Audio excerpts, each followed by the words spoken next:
Welcome back, everyone, to another deep dive where we really get into some fascinating source material. Yeah, I'm excited for this one. Today, we're looking at the deity Lathander Oh, nice. from the Forgotten Realms. Okay. Specifically, we'll be using the Forgotten Realms wiki entries on Lathander and Morninglord. Sounds like we've got a request to learn more about the god of new beginnings. Exactly. So let's start with the basics. Okay. Lathander is known as the Morninglord. Right. What does that tell us about his domain? That title, Morninglord, signifies Lathander's connection to dawn, renewal, spring, and youth. It really symbolizes the potential of each new day, the hope it brings, the chance for fresh starts. Yeah, I can see why that would be appealing. And that's why he's such a popular deity for those embarking on new ventures. Yeah, for sure. New beginnings are always Yeah, appealing. yeah. And speaking of titles, Right. I'm seeing quite a few here. Okay. Commander of Creativity, Inspiration's Dawn, the Rose and Gold God. Ooh, that's a good one. Any of those particularly intriguing to you? Well, the rose and gold god, I think, is a really evocative one. Okay. The rose obviously symbolizes beauty and renewal, which Yeah. aligns with his domains. Mm-hmm. But the gold adds this interesting layer, you know? Oh, interesting. Gold represents valuable potential, but it can also hint at excess, potential pitfalls. Oh, so there's like A a little bit of a... double-edged sword there. Yeah, and I think it reflects kind of the duality of Lathander's character. Okay. You know, he has this drive for good, but also his occasional missteps. Wow, that's a twist I didn't expect. Yeah, So we're not dealing with a purely benevolent one-dimensional deity here. not at all. Okay. Lathander's story is full of complexities, as we'll see. Okay. He's not just a symbol of light. He's a figure who grapples with his own flaws and past, No more of it. reminding us that even gods Yeah. aren't exempt from the challenges of existence. More of a relatable god, in a way. In a way, yeah, definitely. Okay, so what else does Lathander's portfolio encompass besides dawn and new beginnings? Well, his influence actually extends to athletics, self-perfection, vitality, and creativity. Wow, that's a lot. It's a lot. Yeah. And this makes him a very popular deity for those who strive to improve themselves, push their boundaries, create something beautiful and lasting. It's interesting how he combines this drive for self-improvement with a genuine concern for others. It's not just about personal gain, is it? No, absolutely not. Okay. Lathander really embodies the constant striving to become better, not for personal gain, but to contribute more to the world. Yeah, to give back. Exactly. Okay, so we've got this god of fresh starts, Right. creative energy, and self-improvement, Mm-hmm. who also has some hidden depths, as we've seen. Absolutely. What about his depiction in the lore? What does Lathander actually look like? Well, he's often portrayed as this radiant, handsome young man, Right. radiating the brilliance of the morning sun. Hmm. He's typically depicted with this youthful energy, brimming with optimism and determination. So he's the god you'd want to grab coffee with Yeah. to talk about your dreams and goals. I think he would be very encouraging, Yeah. but also probably remind you that achieving those goals requires effort and commitment. Oh, right. Remember, he's also the god of athletics. Right? He understands the value of discipline and hard work. No pain, no gain. Exactly. But something tells me there's more to his story than just sunshine and self-improvement. Yeah. Am I right? You are absolutely right. Okay. Like any powerful deity, he has a complex history, and let's just say some interesting personal choices. Okay, now I'm really intrigued. Yeah. Give me the details. What Yeah. kind of interesting choices are we talking about? Well, for starters, Lathander is known for his, shall we say, enthusiastic romantic life. Oh, okay. He's had a few high-profile relationships, Interesting. most notably with Chante, the goddess of agriculture. Lathander and Chante. Yeah, That's like the ultimate power couple. it is. Sunshine and harvest, it just makes sense. Right. They're seen as these kindred spirits, both representing growth and abundance, and their union symbolizes the flourishing of life and the bounty of nature. So it's not just romantic. No, There's a symbolic element to their relationship as well. precisely. Okay. But there's also a bit of a soap opera element to Lathander's love life. Oh? Before Chante, his paramour was Taishe, Taishe. the goddess of fortune. I'm seeing Taishe mentioned here. Yes. Remind me, how does she fit into the pantheon? So Taishe was once a major player, but her story took a dramatic turn. She was corrupted by an evil force. Some say it was the seed of Moander, a god of decay, Right. and Saloon, the moon goddess, had to intervene to save her. Wow, so a lot of players involved here. A lot of players, yeah. And Saloon split Taishe into two beings, Taimora, who embodies good luck, and Bishaba, who represents misfortune. Wow, so Tamora and Bishaba are actually two halves of the same goddess. They are. That's fascinating. It is, and this event had a profound impact on Lathander. Yeah. He was deeply in love with Taish, and her fate left him devastated. That kind of explains the new beginnings thing. Right. Like he's trying to outrun his past. Right. Constantly seeking a fresh start. You could say that it adds a layer of complexity to his character, a depth that goes beyond the simple image of the radiant Morninglord. Right. It suggests that even a god of hope and renewal can be marked by loss and tragedy. That's really interesting. Yeah, it is. Okay, so we've got looks, passion, Yes, a bit of a drama-filled past. absolutely. What about power? Okay. What makes Lathander a force to be reckoned with in the Forgotten Realms?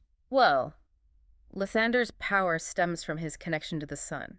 He commands its radiant energy, the life-giving force of the dawn. So he's not the god of the sun itself, but he wields its power. Exactly. He's not the sun god, that's a Monator. And their relationship is quite complex. Right. But Lathander channels the sun's radiant energy in various ways. No. It can be benevolent, like healing and inspiration. Yeah. But also destructive when necessary. That makes sense. He represents both the life-giving and potentially destructive aspects of the sun, like a controlled burn, to make way for new growth. That's a great analogy. And speaking of his powers, I see some interesting spells associated with Lathander. Boon of Lathander, False Dawn. Those sound intriguing. Yeah. Tell me in.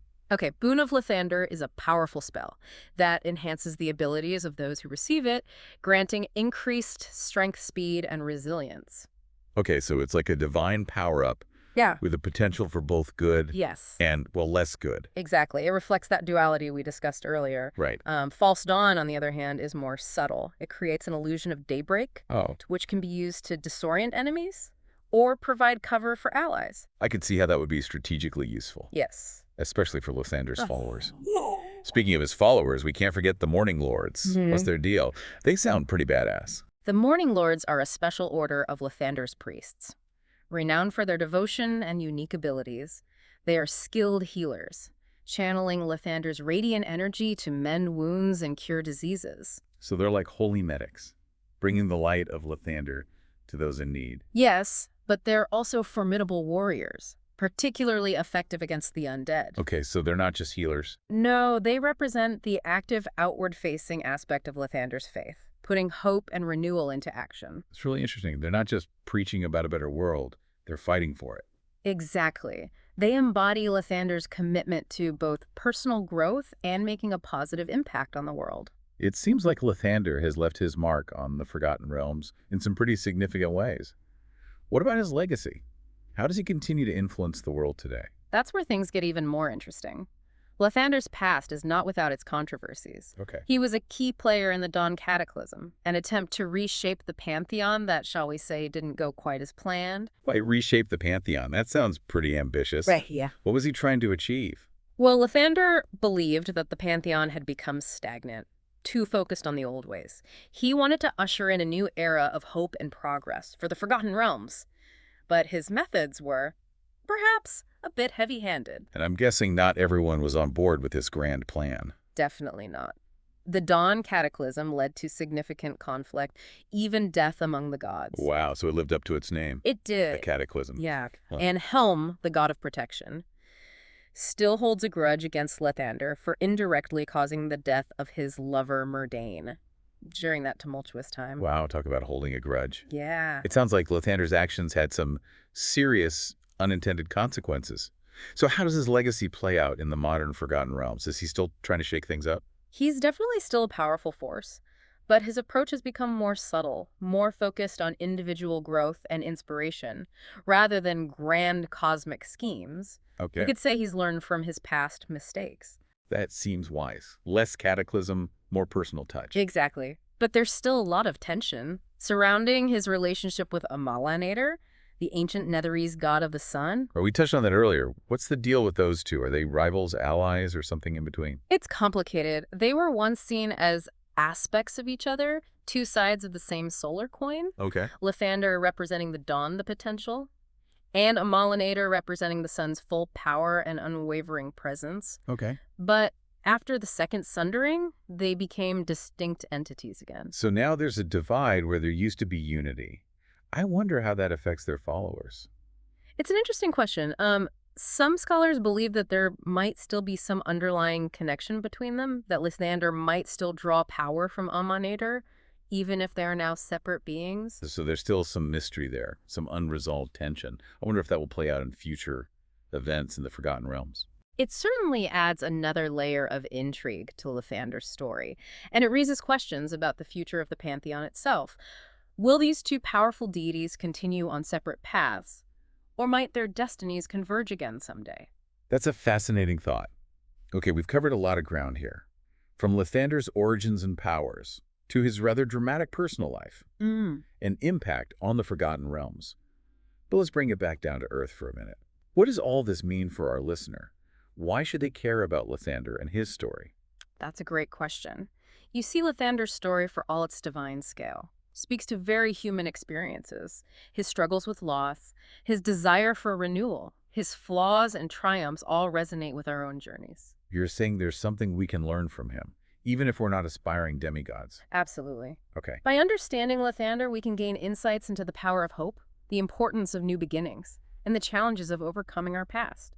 He reminds us that even when we make mistakes, even when things seem dark, there's always the potential for growth and renewal. So it's not just about worshiping a god. Yeah. It's about finding inspiration and guidance in his story. Exactly. Lathander's journey offers a roadmap for navigating our own challenges, for embracing the possibility of a brighter future, even when things feel difficult. I like that. It's about finding that inner spark of hope and using it to fuel our own growth and transformation. So how would you say Lathander's story applies to our own lives, to the everyday struggles and aspirations we all face? Think about it this way. We all experience setbacks, moments of darkness, times when we feel lost or discouraged. But Lathander reminds us that it doesn't last forever. Just as dawn inevitably follows night, new opportunities will emerge, new paths will open up. Okay, so we've explored Lathander's past, his powers, his impact on the Forgotten Realms. Now let's gaze into the crystal ball a little bit Okay. and speculate about what the future might hold for the Morninglord. This is where things get really interesting. Yeah, predicting the future of a god is a tricky business. Right. But we can maybe look at potential trends, unresolved issues, to make some educated guesses. One of the most intriguing aspects, I think, is his relationship with Ammanator. We talked about the tension there, the split after the Second Sundering. Right. They were once seen as two sides of the same coin, but are now distinct entities. Do you think there's a chance they might merge again in the future, forming some kind of super sun god? It's possible, though maybe not a literal merging. Right. Right, their domains are so closely intertwined that some form of collaboration, or at least an acknowledgement of their interconnectedness, seems likely. Okay. How that will manifest, though, anyone's guess. Right. Perhaps their portfolios will blend, maybe their followers will find common ground and start working together. That would have huge implications for the Forgotten Realms, wouldn't it? Two of the most powerful deities It would. finding common ground after a period of separation. It's like a cosmic reconciliation. Precisely, and let's not forget Lathander's own history. His tendency towards these grand actions, Right. desire to shape the world.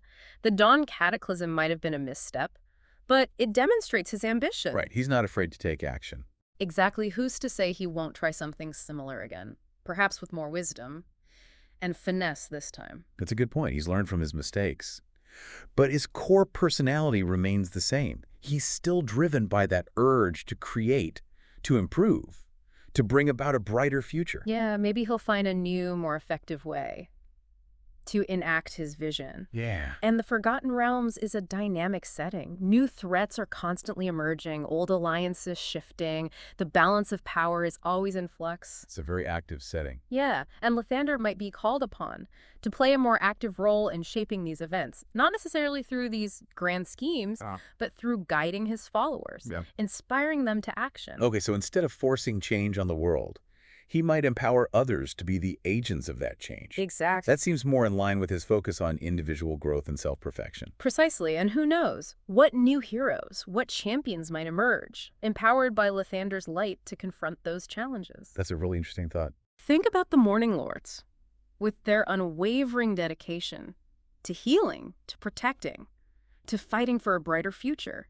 Their role could become even more crucial in the times ahead. Yeah, it's exciting to imagine them on the front lines, wielding the radiant power of the dawn.